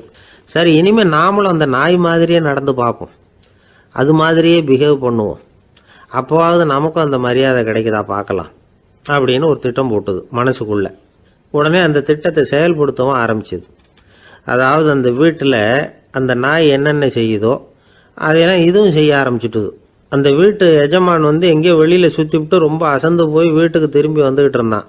உடனே இந்த கழுதை என்ன பண்ணுச்சு தெரியுமா, அவங்ககிட்ட ஓடி போச்சு. ஓடி போய் அந்த நாய் என்ன பண்ணுமோ அது மாதிரியே பண்ணிச்சு. அதாவது அந்த ஆள் தோள் மேலே தன்னுடைய முன்னங்கால் 2ஐயும் தூக்கி போட்டுவிடுது. அந்த ஆள் பயந்து போயிட்டான். அவனுக்கு ஒன்றும் புரியல, இது ஏன் இப்படி பண்ணுதுன்னு கொஞ்சம் ஒதுங்கி நின்னான். இது அவனை சுற்றி சுற்றி வருது, நாய் மாதிரி வாழை ஆட்டிக்கிட்டே சுற்றி சுற்றி வருது கழுதை. அவன் கிடுகிடுன்னு வீட்டுக்குள்ளே ஓடினான். இதுவும் பின்னாடியே ஓடிச்சு. அங்கே போய் நாய் மாதிரியே மேஜை நாற்காலி மேலே ஏறி குதித்து விளையாட ஆரம்பிச்சுட்டுது. சோஃபாவில் ஏறி உட்காருது. மேஜையில் இருந்த சாமான்லாம் கீழே விழுந்து உடையுது. கழுதை மேஜை மேலே ஏறி குதிச்சா என்னத்துக்கு ஆகும்? அந்த ஆள் பார்த்தான், சரி இந்த கழுதைக்கு என்னமோ ஆயிட்டுது அப்படின்னு முடிவு பண்ணான். ஒரு நல்ல கயிறாக பார்த்து கொண்டான்னா அது கால்லையும் கழுத்துலையும் கட்டினான். தரன்னு இழுத்துட்டு போனான். அடித்து கொல்லை பக்கத்தில் கட்டி போட்டுட்டான். அண்ணா ஆகாரம் எதுவுமே கொடுக்கல, பட்னி போட்டுட்டான். இப்போ அந்த கழுதை யோசனை பண்ணி பார்க்குதான், என்ன இது, நம்ம எஜமானுக்கு இன்னைக்கு என்ன ஆயிட்டுது இப்படி? அந்த நாய் பழகிறது மாதிரி தானே நாமளும் பழகணும். ஆனால் இந்த மனுஷன் நாயை அடிக்கலை, ஆனால் நம்மளை அடிக்கிறான், இப்படி கொண்டாந்து கட்டி போட்டானே, என்ன காரணமாக இருக்கும் அப்படின்னு யோசனை பண்ண ஆரம்பிச்சுட்டு தான் அந்த கழுதை. எதுக்கு இந்த கதைன்னா, இது மாதிரியே நாம கூட சில சமயம் யோசிக்கிறது உண்டாம். இயல்புலேருந்து மாறி நடக்க ஆரம்பிச்சிட்டோம்னா பல சமயங்களில் இப்படி யோசிக்கிறது மாதிரி தான் ஆகிடும். அதனால தான் ஒரு மனுஷன் எப்படி நடந்துக்கணுமோ அப்படி நடந்துக்கிட்டா தான் நமக்கு மரியாதை. வெறி நாய் கடிச்சுட்டா மனுஷன் அது மாதிரியே ஆகிடுறான் பார்த்தீங்களா, அவனோட இயல்பு மாறி போடுது. ஒருத்தனை பார்த்து இன்னொருத்தன் கேட்டானா, வெறி நாய் உன்னை கடிச்சுட்டா நீ என்ன பண்ணுவே அப்படின்னு கேட்டிருக்கான். நான் உடனே பேப்பரும் பேனாவும் கேட்பேன் நானா இவன். ஏன் உயில் எழுதுறதுக்கான்னு கேட்டிருக்கான் அவன். இல்லை, நான் யாரையெல்லாம் கடிக்கணும்னு ஒரு லிஸ்ட்டு தயார் பண்ணணும்ல, அதுக்காக அப்படின்னு நான். குடும்பத்தில் அப்படிலாம் இருந்து சமாளிக்கிறாங்க. குடும்பத்தில் ஒருத்தர் அனுசரிப்பு தன்மைங்கிறது ரொம்ப அவசியம். கணவன் மனைவின்னா அனுசரித்து போகணும்னு சொல்லுவாங்க. அதாவது ஒரு கணவன் அதுக்காக தான் அந்த காலத்துலலாம் ஒரு வீட்டுக்கு மாப்பிள்ளை தேடுறதுங்கிறது ஒரு பெரிய குடும்பத்தை நிர்வகிக்கிற அளவுக்கு ஒரு கணவனாக வரக்கூடிய எப்படி இருக்கணும் அப்படின்னா, அந்த காலத்தில் புலி வேட்டைக்கு போகணும். ஒரு பொண்ணுக்கு மாப்பிள்ளை தேடுறதுன்னா நம்ம தமிழ் பழக்கம் என்னென்னா, காட்டுக்கு போய் ஒரு புலியை வேட்டையாடிட்டு வரணும். அந்த புலி பல்லு அல்லது நகத்தை கொண்டுட்டு வரணும் அந்த இளைஞன். அதை வீட்டில் கொடுப்பான். அதை தான் கட்டி அதை இதாக கட்டுவாங்க, மாலையாக போடுவாங்க, தாலியாக கட்டுவாங்க. அதாவது வீரம் இருக்கா பையனுக்குன்னு பார்ப்பாங்க. ஒரு பொண்ணு வேணும்னா நீ முதல்ல வீட்டுக்கு பொண்ணு கேட்க போகக்கூடாது, காட்டுக்கு போகணும், போய் புளியை கொண்டு வா, அதுக்கப்புறம் தான் உனக்கு பொண்ணு அப்படின்னு சொல்லுவாங்க. இப்போவெல்லாம் ஏன் போகிறது இல்லைன்னா, இப்போலாம் ஒருத்தனை காட்டுக்கு போய் புலிப்பல் கொண்டு வான்னா புலி தான் மாப்பிள்ளையாக வரும். அதனால தான் இப்போ போகிறதில்ல யாரும் காட்டுக்கு. அப்போ பெண்களும் ரொம்ப வீரமாக இருந்தாங்க. பெண்கள் மூலம் அந்த காலத்தில் எப்படின்னா, முறத்தாலேயே புலியை துரத்துவாங்களாம். நம்ம பழைய பாட்டிலெல்லாம் பார்த்துருப்பீங்க, முறத்தால் புலியை விரட்டினாங்கன்னு வரும் பழைய பாட்டை. அந்த அளவுக்கு பெண்களுக்கு வீரம். இப்போ கல்யாணம் ஆகி இந்த காலத்தில் ஒரு கணவனை விரட்டிட்டு வந்தாங்களாம் முறத்தை எடுத்துக்கிட்டு. ஒரு மனைவி அவன் பயந்துட்டு வெளில ஓடி வரான், பின்னாடி முறத்தை எடுத்துகிட்டு அந்த அம்மா ஓடி வருது. இவனை தனியாக பிடிச்சி கொண்டு போய், என்னப்பா இந்த மனைவிட்டு இப்படி பயந்து ஓடி வரையே, முறத்தால் துரத்துறா இப்படி வரையே அப்படின்னு தான் அவன் அப்படியே தடுமாறிக்கிட்டு, அதெல்லாம் ஒன்றும் இல்லை, அவன் என்னை புலியாக நினைக்கிறா அப்படின்னு ஒரு பெருமையாக சொல்லிட்டானா. அந்த காலத்தில் புலியை தான் முறத்தால் விரட்டினாங்க, இப்போ புருஷனை விரட்டுறாங்க அப்படின்னு சொல்லி. அப்படி அந்த காலத்தில் கணவனுக்கு ஒரு குடும்பத்தை நிர்வகிக்கிற திறமை இருக்கா, உடல் வலிமை தான் முக்கியம். இப்போ கூட மதுரை பக்கத்தில் ஐயாவுக்கு தெரியும், அந்த இளவட்டக்கல்லுன்னு ஒரு ஊருக்கு ஊர் எல்லையில் கிடக்கும். ஊர் எல்லையில் ஒரு பெரிய கல் கிடக்கும். அந்த ஊருக்கு பொண்ணு கேட்க போகிறவங்க அந்த கல்லை தலைக்கு மேலே தூக்கி காட்டணும். அப்படியே தூக்கி தலைக்கு மேலே வசதி கீழே போடணும். அந்த வலு இருந்தால் தான் நீங்கள் அந்த ஊருக்குள்ளேயே போகலாம், பொண்ணு கேட்குறதுக்கு போகலாம். இல்லைன்னா நீ திரும்பி போக வேண்டியதான். அந்த வலிமை இருக்கா மாப்பிள்ளைங்கன்னு பார்க்குறாங்க. இளவட்டக்கல்லுன்னு பேர். அப்போ என்ன பண்ணாங்கன்னா, ஒரு 1000 வருஷத்துக்கு முன்னாடி அந்த கல்லை தலைக்கு மேலே தூக்கி கீழே போடுவாங்களாம். ஒரு 500 வருஷத்துக்கு முன்னாடி அப்படி கொஞ்சம் தூரம் இடுப்பு அளவுக்கு தூக்கி கீழே போட்டுக்கிட்டு இருந்துருக்குறாங்க. அதுக்கப்புறம் ஒரு 100 வருஷத்துக்கு முன்னாடியெல்லாம் அப்படி முழங்கால அளவுக்கு அப்படி தூக்கி போட்டால் போகிறோம்னு வச்சுருந்தாங்களாம். இப்போ நான் அந்த ஊருக்கு என் கூட பழனிசாமின்னு ஒருத்தர் இருக்கார். அவர் போய், உனக்கு எப்படிப்பா இந்த ஊரில் கல்யாணம் ஆச்சு அப்படின்னா, இப்போலாம் நாங்கள் தொட்டு கும்பிட்டா போகிறோம், அதை அசைக்கிறது கூட இல்லை. அப்படி ஆகிட்டுது. ஒரு குடும்பத்தை கணவனாக வரப்போகிறவனுக்கான தகுதி அந்த காலத்தில் அப்படி இருந்து தான். அப்படி கணவன் தேர்ந்தெடுக்கிறது, குடும்ப தலைவனை தேர்ந்தெடுக்கிறது ஒரு பெரிய காரியம். ஒரு பெரிய செல்வந்தர் போட்டி வச்சாராம், ஒரு நீச்சல் குளம், அதில் யார் வேணாலும் குதித்து அந்த பக்கம் போய் கரையேறலாம். அந்த நீச்சல் குளத்தில் விஷப்பாம்புலாம் கிடக்கு. யார் துணிஞ்சி அந்த விஷப்பாம்பு இருக்கிற குளத்தில் குதித்து அந்த பக்கம் போய் கரையேறானோ அவனுக்கு ஒரு 100 ஏக்கர் நிலம் கொடுப்பேன். அது வேண்டான்னா ஒரு 1000 ஆடு கொடுப்பேன். அதுவும் வேண்டான்னா என் பொண்ணை கொடுப்பேன் அப்படின்னு போட்டி வச்சார். அதான் மாப்பிள்ளையை தேர்ந்தெடுக்கிறதுக்கு அவர் ஒரு வழி, நீச்சல் குளத்தில் குதித்து கரையேறணும். இப்போ அந்த ஊரில் இருக்கிற இளைஞர்கள்லாம் பார்க்குறாங்க அந்த குளத்தில் குதிக்கணும்னு. ஆனால் குளத்தில் வெறும் விஷப்பாம்புலாம் கிடக்கு. இது என்ன பண்ணுறதுன்னு பார்த்தா யாருமே குதிக்கிறதுக்கு தைரியம் வரல. திடீர்னு ஒருத்தன் துணிஞ்சு குதித்தான், படப்படப்படன்னு அடிச்சுட்டு போய் அந்த பக்கம் கரையேறிட்டான். கரையேறின உடனே பரவாயில்லையே ஒரு ஆள் வந்துட்டான்னு சொல்லி அவனை அந்த இளைஞனை போய் பிடிச்சிட்டு வந்தாங்க. அந்த பெரியவர் கேட்டார், ஏப்பா இவ்வளவு பெரிய விஷப்பாம்பெல்லாம் கிடக்கிற நீச்சல் குளத்தில் நீ துணிஞ்சு குதித்து கரையேறி இருக்கிற, உனக்கு என்ன 1000 ஏக்கர் நிலம் கொடுத்துறவா, 100 ஏக்கர் நிலம் கொடுக்கவா சொல்கிறப்படி அப்படின்னா, வேண்டாம் சார்ன்றிருக்கான். ஓஹோ அப்படின்னா ஒரு 1000 ஆடு வேணுமா உனக்கு அப்படின்னா, அதுவும் வேண்டாம் சார். ஓ அப்படின்னா என் பொண்ணு வேணுமா அப்படின்னா, அதுவும் வேண்டாம் சாருங்கிறான். அப்புறம் எதுக்குடா குதிச்சுன்ட்டு, என்ன உனக்கு என்ன தான் வேணும் அப்படின்னு கேட்டிருக்காரு. என்னை எவன் பிடிச்சி தள்ளி விட்டவன்னு தெரியணும் அப்படின்ட்டுருக்கான். அதுக்காக அவன் பார்த்துருக்கான். அப்படி இருந்தால் தான் துணிச்சல் வரும் இந்த காலத்தில். எதுக்கு இவ்வளவு சங்கடம்லாம் வச்சாங்கன்னா, ஒரு குடும்பத்துக்கு தலைவராக வர வேண்டிய ஒரு ஆள், கணவனாக இருக்க வேண்டியவனுக்கு துணிச்சல் இருக்கா, தைரியம் இருக்கா அப்படிங்கிறது பார்க்குறதுக்காக இப்படிப்பட்ட தேர்வு முறைகள்லாம் வச்சுருந்தாங்க அந்த காலத்துலலாம். இப்போலாம் கல்யாணம் பண்ணுறது ஆளுக்கு நேரில் பார்க்காமலே கூட கல்யாணம் நடக்குது இன்டர்நெட்டில். இப்போ சர்டிஃபிகேட் கேட்குறாங்க, நோய் நொடி இல்லாமல் இருக்காரா பார். காட்டுக்கெலாம் போக வேண்டாம், நேராக ஆஸ்பத்திரிக்கு போய் ஒரு சர்டிஃபிகேட் வாங்கிட்டு வா, உனக்கு ஒன்றும் வியாதி இல்லைன்னு ப்ரூவ் பண்ணு, அதுக்கப்புறம் பார்த்துக்கலாம், மற்றதை பேசுவோம் அப்படின்னு சொல்லி அப்படி இருக்குது நிலைமை. அதனால் குடும்பத்தில் வந்து அந்த கணவனாக இருக்கிற வேண்டியவனுக்கு பொறுப்பு அதிகம். ஏன்னா எல்லாத்தையும் அனுசரித்து போக வேண்டியதாக வந்தான். மனித நேயம்ங்கிறத பற்றி சொல்லுவாங்க. மனித நேயம் ஏன்னா ஒரு கணவன் கணவனாக இருக்கணும், மனைவி மனைவியாக இருக்கணும். ஒரு மனுஷன் வந்து இன்றைக்கி வந்து மனிதனாக இல்லை, மனித நேயம் குறைஞ்சி போச்சு. எது குடும்ப உறவுகள்லாம் ரொம்ப மாறி போச்சுன்னு சொல்லலாம். இப்போ நாகரிகத்தில் அப்படி தான் இருக்குது. ஒரு இதில் ஒருத்தன் என்ன பண்ணியிருக்கிறான், ஒரு சின்ன பையனை கொண்டு வந்தானா. ஒரு சின்ன பையன் பக்கத்தில் இருக்கான். ஒரு பெரியவர் கேட்டிருக்கார், யாரப்பா அந்த பையன் அப்படின்னு கேட்டிருக்கார். இவன் சொன்னான்னா, இந்த பையன் எனக்கு தூரத்து உறவுன்னு இருக்கான். சரி, தூரத்து உறவுன்னா எப்படி அப்படின்னு கேட்டிருக்கான். இந்த பையன் எங்கள் அப்பாவுக்கு 8வது புள்ள அப்படின்னானா. கூட பிறந்தவனே அவ்வளோ தூரமாக போயிட்டான், 8வதாக பிறந்தான். அப்படி இருக்குது குடும்ப உறவுகள்ங்கிறது. மனுஷனுக்கு வந்து வேல்யூ விஞ்ஞானம் எப்படி போட்டிருக்குன்னா, ஒரு மனித உடம்பில் இருக்கிற கால்சியத்தை மட்டும் தனியாக எடுத்தால் ஒரு சின்ன ரூமுக்கு வெள்ளை அடிக்கலாமா. ஒரு மனுஷ உடம்பில் இருக்கிற பாஸ்பரஸை மட்டும் தனியாக எடுத்தால் ஒரு 40 நெருப்பு குச்சி தயார் பண்ணலாம். ஒரு மனுஷ உடம்பில் இருக்கிற இந்த கொழுப்பு சத்தை மட்டும் தனியாக எடுத்தால் ஒரு 7 சோப்பு கட்டி தயார் பண்ணலாம். அதுமாதிரி ஒரு மனுஷ உடம்பில் இருக்கிற இரும்பு சத்தை மட்டும் தனியாக எடுத்தால் ஒரு 2 அங்குல ஆணி 2 செய்யலாம். இவ்வளவுக்கும் விலை போட்டால் 42 ரூபா 50 காசு. இதுதான் மனுஷனுக்கு விஞ்ஞானம் போட்டிருக்கிற விலை. அது எப்போ அது ஒசரும்னா, அவன் மனுஷனாக இருக்கிற வரைக்கும் இருக்கிறப்ப. அதுவும் செத்து போனால் அதுவும் கிடையாது, செத்து போனால் அதுவும் குறைஞ்சிரும். மிருகங்களுக்கெல்லாம் அப்படி இல்லை, செத்ததுக்கு அப்புறம் விலை கூடும். அங்கெல்லாம் எல்லா ஊர்லேயும் பார்த்திங்கன்னா உயிர் கோழி 50 ரூபா, உரிச்ச கோழி 60 ரூபான்னு போட்டிருக்கோம். செத்ததுக்கு அப்புறம் 10 ரூபா அதிகம். மனுஷனை வந்து நீ உயிர் மனுஷன் 42 ரூபா 50 காசு, செத்ததுக்கு அப்புறம் 52 ரூபான்னா நீயே வச்சுக்கிடாது, எனக்கு இது கண்டுபிடும். அவன் வந்து எப்போ அவனுக்கு வேல்யூ கூடும்னா, மனிதனாக வாழும்பொழுது தான் வேல்யூ கூடும். குடும்பத்தில் வந்து அந்த பாசத்தோடு வாழணும்னு கடவுள்கிட்ட கேட்டு சொன்னாங்களே, அதுதான். இந்த சமூகங்கிறதும் ஒரு பெரிய குடும்பம்தான். அதனால தான் இந்த நாட்டுக்கு உள்ள பெருமையை எல்லாரும் ஒற்றுமையாக இருந்தால் எதையும் சாதிக்கலாம்ங்கிறது தான் இந்த நாட்டுக்கு உள்ள பெருமை.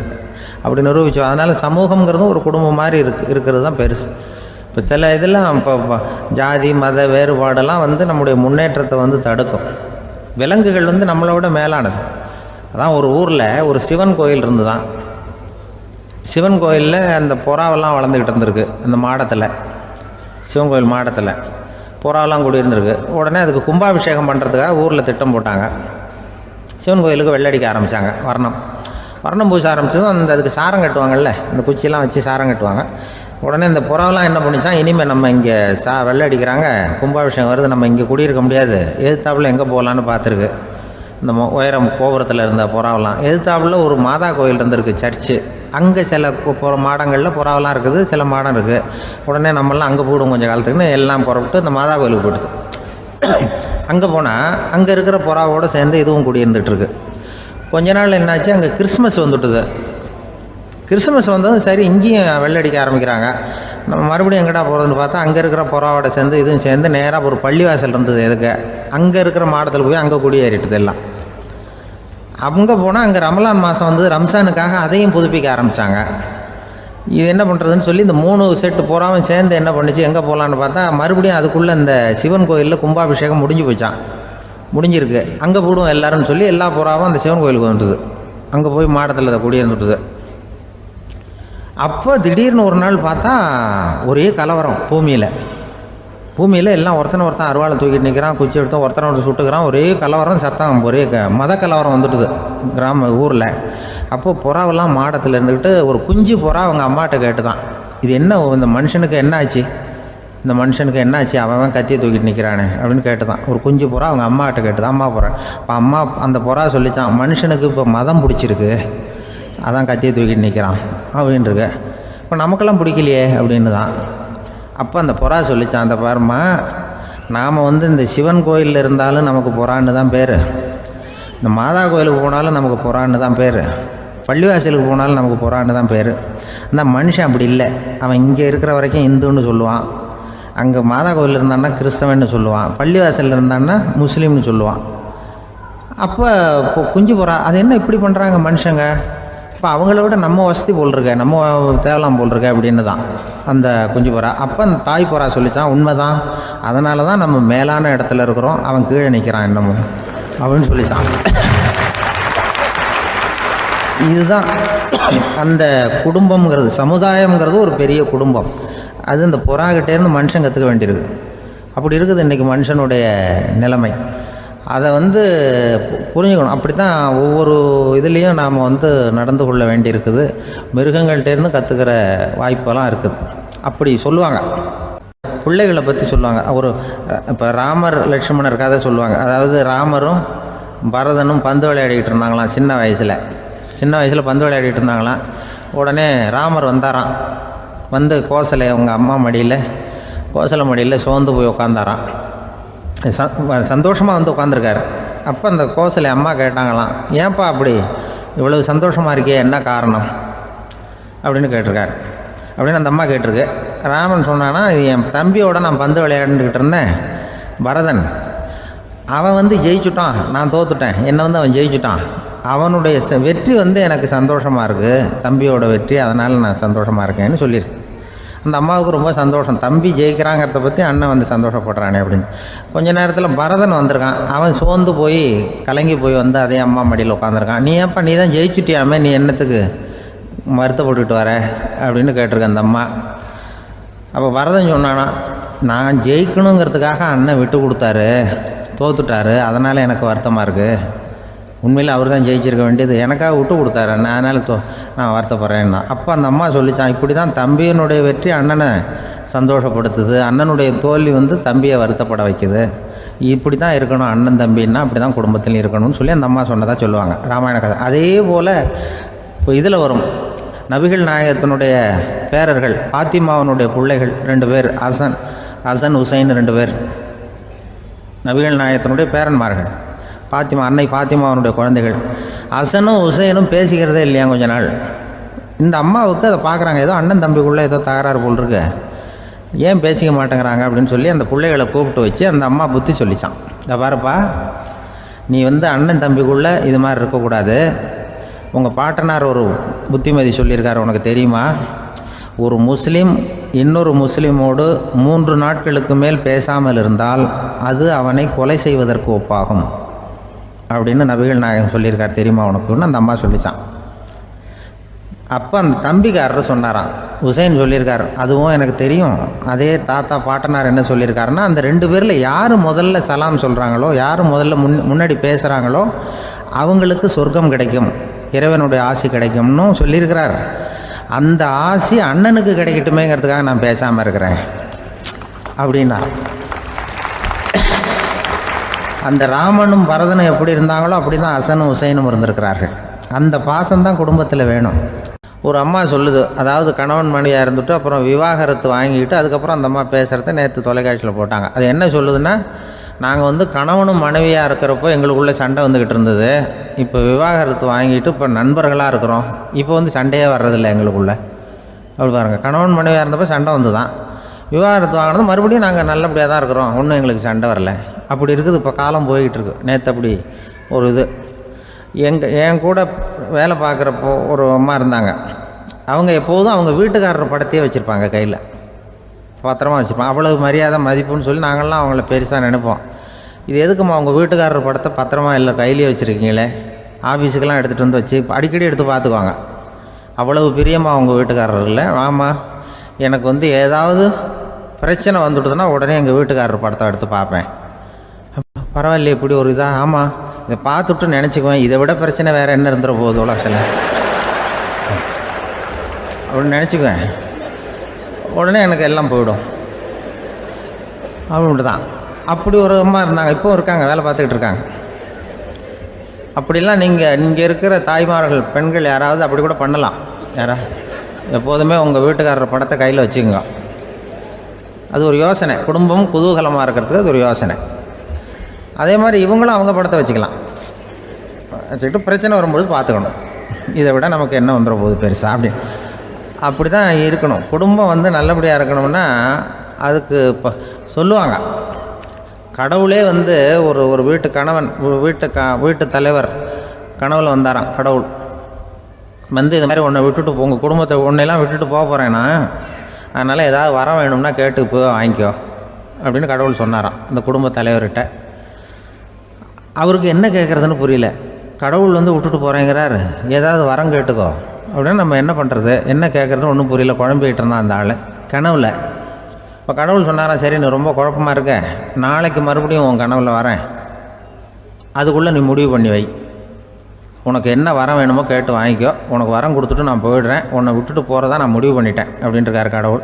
சரி ஒரு நாள் அவகாசம் கொடுங்க, நாளைக்கு நான் அதுக்குள்ளே முடிவு பண்ணி வைக்கிறேன்ட்டு அவர் வந்தார். மறுநாள் முழிச்சுக்கிட்டார்.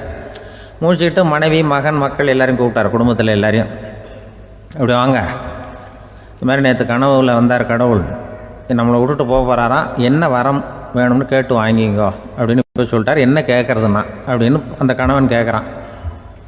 இந்த மனைவி சொல்கிறாங்க, என் உடம்பு பூரா நகையாக இருக்கணும் அப்படின்னு கேள் அப்படின்ட்டுருக்கு. அதுக்குள்ளே அந்த ஒரு பொண்ணு ஓடி வந்து, அப்படிலாம் கேட்காதப்பா கடவுள்கிட்ட, இப்போ இருக்கிற சொத்து எவ்வளோ இருக்கோ அதுபோல் இன்னொரு பங்கு வேணும்னு கேள் அப்படின்னு. அந்த பையன் வந்து அவன் வேறு சொன்னான், அவன் அது நமக்கு வந்து இது போல் ஒரு 10 பங்காவது வேணும், 2 பங்களா கார் வேணும் அப்படின்னு அவன் ஒரு லிஸ்ட்டை கொடுத்தான்.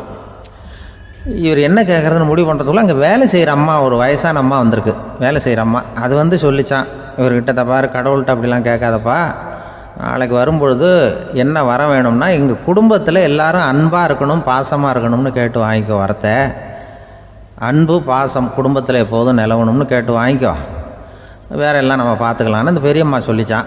மறுநாள் அதே மாதிரி படுத்து தூங்கினார். கடவுள் கனவுல வந்தார். வந்து கேட்கும்பொழுது இவர் சொன்னாராம், ஐயா எனக்கு வந்து எங்கள் குடும்பத்தில் நாங்கள் கணவன் மனைவி புள்ள குட்டி எல்லாம் பாசமாக இருக்கணும் அன்பாக இருக்கணும், இதுதான் எங்களுக்கு வர வேணும் அப்படின்னு கேட்டாராம். இவர் கேட்டதும் கடவுள் வந்து தலையை சொரிய ஆரம்பிச்சிட்டாராம். ஏன் என்ன யோசிக்கிறீங்கன்னு கேட்டிருக்காரு. நீங்கள் அன்பாக பிரியமாக இருந்தீங்கன்னா அப்புறம் ஏன் நான் உங்களை விட்டுட்டு போக போகிறேன், நான் ஏற்கனவே இல்லைங்கிறதுனால தான் உங்களை விட்டு போகலாம்னு முடிவு பண்ணியிருந்தேன். இப்போ நீங்கள் ஏற்கனவே பாசமாக இருந்தீங்கன்னா நான் இனிமேல் போக மாட்டேன், அதனால் ஏன் முடிவும் மாற்றிக்க வேண்டியது தான், உங்கள் கூட தான் இருக்க போகிறேன்னாராம். இப்படி ஒரு கதை சொல்லுவாங்க. அதனால் ஒரு குடும்பத்தில் அந்தந்த உறவு முறைகள் சரியாக இருக்கிற வரைக்கும் எல்லாம் நல்லாயிருக்கும். அங்கே தான் இறைவன் வாழும் இல்லம்ங்கிறாங்களே, அதுதான் அது. அதில் அந்த குடும்ப தலைவருங்கிறவர் கணவன் அப்படிங்கிறதுனால அவருக்கு தான் பொறுப்பு. அவருக்கு நிறைய சகிப்புத்தன்மை வேணும், கோபம் வரக்கூடாது, யார் என்ன சொன்னாலும் போகணும். சில கணவன்மார்கள் வந்து எது சொன்னாலும் மனைவி வந்து தட்டுறதில்லை, அங்கே போனால் போவாங்க, எதுக்கு போக சொல்கிறேன்னு கேட்குறதில்ல, போகிறது, இங்கே வான்னா வர்றது. திருவள்ளூர் மனைவி இருந்தாருன்னு சொல்கிறாங்கல்ல, அது மாதிரி. அது எப்படின்னா ஒருத்தர் சொன்னார், அது அப்படி இல்லை, அதுக்கு ஒரு கதை சொன்னார். ஹிட்லர் வந்து வந்தாராம் ஒரு தடவை, ஒரு பெரிய கப்பல் மேலே, கப்பலுடைய மேல் தளத்தில் ஹிட்லர் வந்துக்கிட்டு இருக்கார்.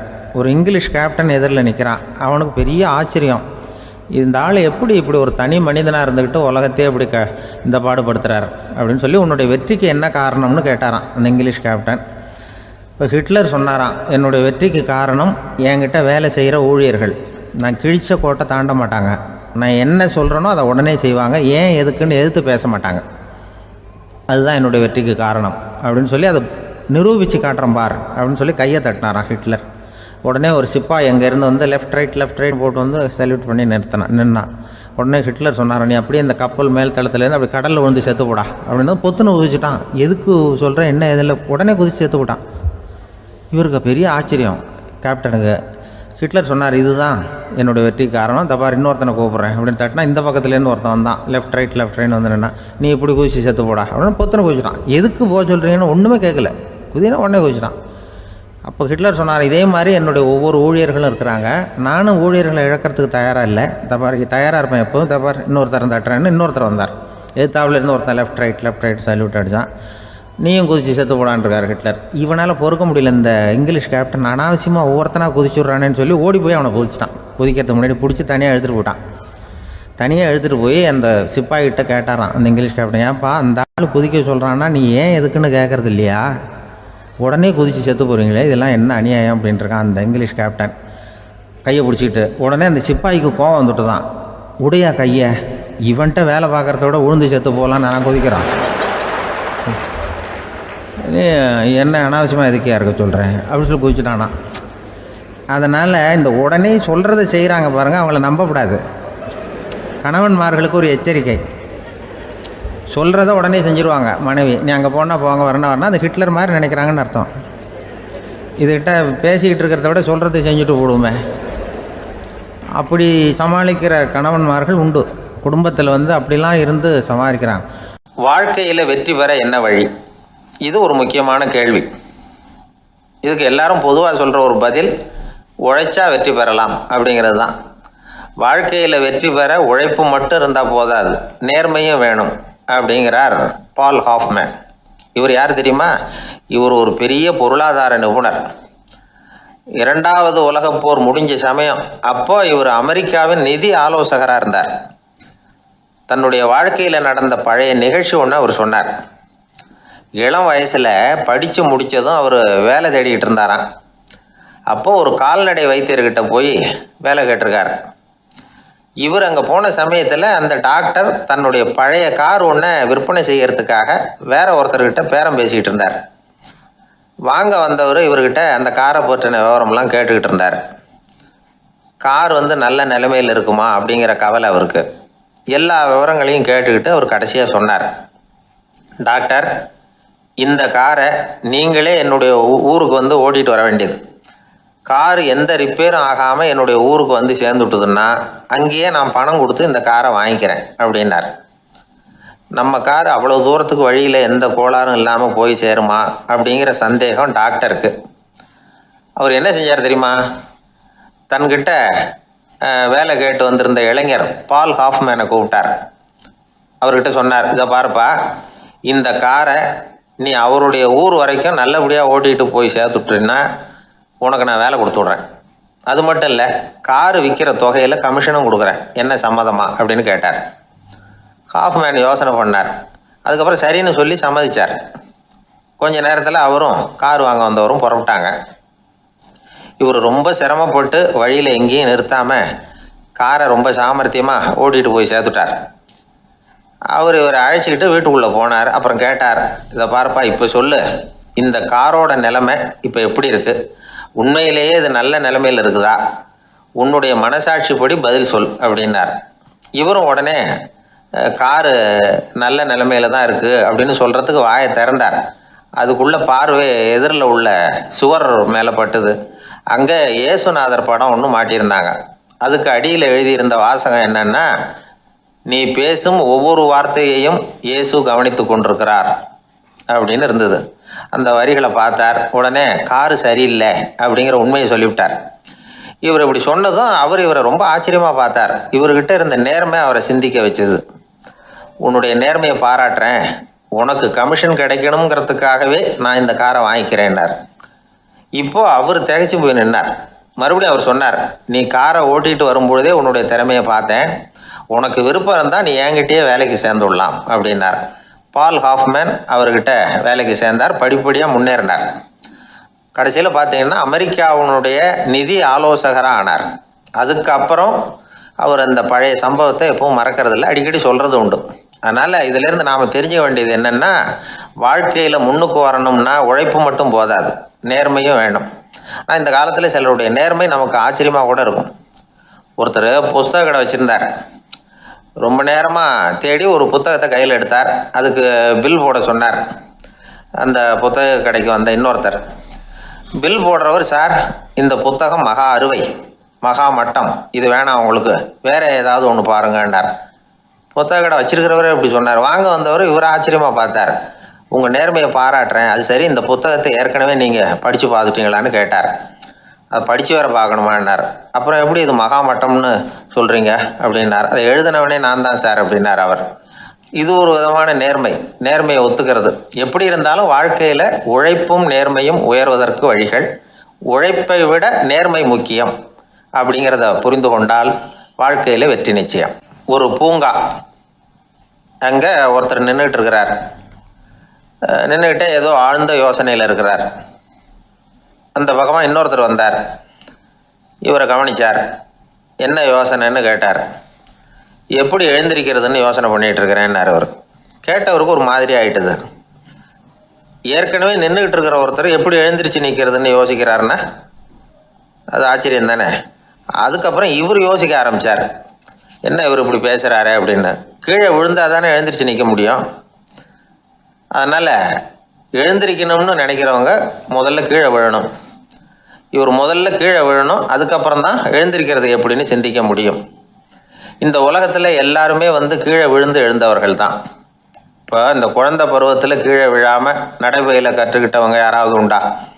சின்ன வயசில் ஒரு தடவை கூட கீழே விழலை சார், அப்படியே பிறந்தார் வளர்ந்தார் பெரியவர் ஆயிட்டார் அப்படின்னு யாரையும் சொல்ல முடியாது. அதனால் மனுஷங்கிறவன் விழுந்து புரண்டு எழுந்து தான் நடக்க கற்றுக்கிறான். ஒரு உண்மையை நாம் எல்லாரும் புரிஞ்சுக்கணும். இந்த உலகத்தில் தவறு செய்யாத மனிதர்களே யாரும் கிடையாது.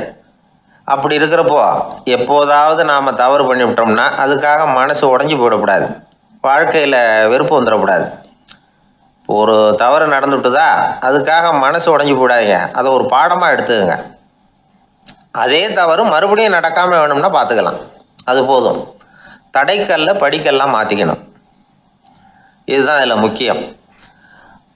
ஒரு அலுவலகம், அங்கே ஒரு அதிகாரி, அவர் உயர்ந்த பதவியில் இருந்தார், சிறந்த நிர்வாகின்னு பேர் வாங்கினவர். அவர் தனக்கு கீழே வேலை செய்கிறவங்க கிட்டெல்லாம் சொல்லுவாராம், இந்த நிறுவனத்தில் நீங்கள் எத்தனை தடவை வேணும்னாலும் தவறுகள் செய்யலாம், ஆனால் ஒரே விஷயம் என்னென்னா ஒரே தவறை மறுபடியும் செய்யக்கூடாது, அது முக்கியம் அப்படின்பாராம். இதை மேம்போக்காக பார்த்தா அவர் ஏதோ தன்னுடைய ஊழியர்களை தவறு செய்ய தூண்டுறது மாதிரி தெரியும். ஆனால் உண்மை அப்படி இல்லை. இன்னைக்கு என்ன நடக்குது தெரியுமா? அநேகமாக எல்லா மனிதர்களுமே ஒரே தவறை தான் மறுபடியும் மறுபடியும் செய்கிறாங்க. விளையாட்டு வீரர்கள் ஒரே மாதிரியான தவறுகளை திரும்ப திரும்ப செய்கிறது உண்டு. கணக்கு எழுதுகிறவங்கள பாருங்கள், ஒரே தப்பை மறுபடியும் மறுபடியும் செய்வாங்க. அலுவலகம் வருகிறவர்களை கவனிங்க, ஒரு நாள் தாமதமாக வந்தால் பரவாயில்ல, தினமும் தாமதமாக வருவாங்க. இது மாதிரி செய்த தவறையே திரும்ப திரும்ப செய்கிறதுக்கு என்ன காரணம் அப்படின்னா சோம்பல், ஞாபக மறதி, கவனக்குறைவு, தன்னுடைய திறமை பேரில் அளவுக்கு மீறிய நம்பிக்கை, இப்படி இதில் ஏதாவது ஒரு காரணமாக இருக்கலாம் அப்படிங்கிறாங்க இது பற்றி ஆய்வு செய்கிற வல்லுநர்கள். ஒரு தடவை செஞ்ச தவிர மறுபடியும் செய்கிறது இல்லைன்னு முடிவு செஞ்சுக்கிட்டு அதை செயல்படுத்த கற்றுக்கணும், அது போதும், வாழ்க்கை வெற்றிகரமாக அமையும் அப்படிங்கிறாங்க அந்த அனுபவசாலிகள். அதனால் வெற்றிகரமாக வாழ்க்கையில் நடைபோட விரும்பும் இளைஞர்கள் தவிர்க்க வேண்டியது என்னென்னா, முதல்ல சோம்பலை தவிருங்கள், சுறுசுறுப்பாக இயங்குங்கள் அப்படிங்கிறது அவங்க அறிவுரை. ரெண்டாவது ஞாபக மறதி, எந்த செயல்லையும் ஈடுபாடு வேணும், அக்கறை வேணும். மூணாவது கவனக்குறைவு, எதையும் அலட்சியப்படுத்தக்கூடாது. நாலாவது என்னால் முடியாது, எதுவுமே கிடையாது அப்படிங்கிற அளவுக்கு மீறிய நம்பிக்கை, அது ஆபத்தில் கொண்டு போய் விட்டுரும். அதனால் முதல் தவறு உங்களுக்கு ஒரு பாடமாக அமையணும். ஒரு மனிதர் அவர் தன்னுடைய 2 காதுலையும் கட்டு போட்டுக்கிட்டு வந்தார். அவருடைய நண்பர் அதை கவனிச்சுட்டார். என்ன சார் ஆச்சு, 2 காதுலையும் கட்டு போட்டுருக்கீங்களே அப்படின்னு விசாரித்தார். ஒன்றுமில்லை சார், வீட்டில் ரொம்ப ஆர்வமாக டிவியில் கிரிக்கெட் மேட்ச் பார்த்துக்கிட்டு இருந்தேன். அப்போது என்னுடைய மனைவி துணிகளுக்கு அயர்ன் பண்ணிகிட்டு இருந்தாங்க. அயர்ன் பாக்ஸை அப்படியே வச்சுட்டு அடுப்பங்கரைக்கு போயிட்டாங்க. அந்த சமயம் பார்த்து டெலிஃபோன் பண்ணி அடிச்சுது. அவசரமாக ஓடி போய் அதை எடுத்து காதில் வச்சேன். அப்போ தான் தெரியும் அது அயர்ன் பாக்ஸுங்கிற விஷயம். சூடாக இருந்ததா, சுட்டு விட்டுது அப்படின்னார். ஒரு காது சரி சார், 2 காதும் ஏன் அப்படி ஆச்சு அப்படின்னு கேட்டார். அதே ஆள் மறுபடியும் ஃபோன் பண்ணா சார் அப்படின்னார் இவர் எவ்வளோ தூரம் யோசிச்சிருப்பார் பாருங்க. அதனால் ஒரு தவறு மறுபடியும் நடக்கக்கூடாது, முதல் தவறு உங்களுக்கு ஒரு பாடமாக அமையட்டும் அப்படிங்கிறது தான் இதிலிருந்து நாம் தெரிந்து கொள்ள வேண்டிய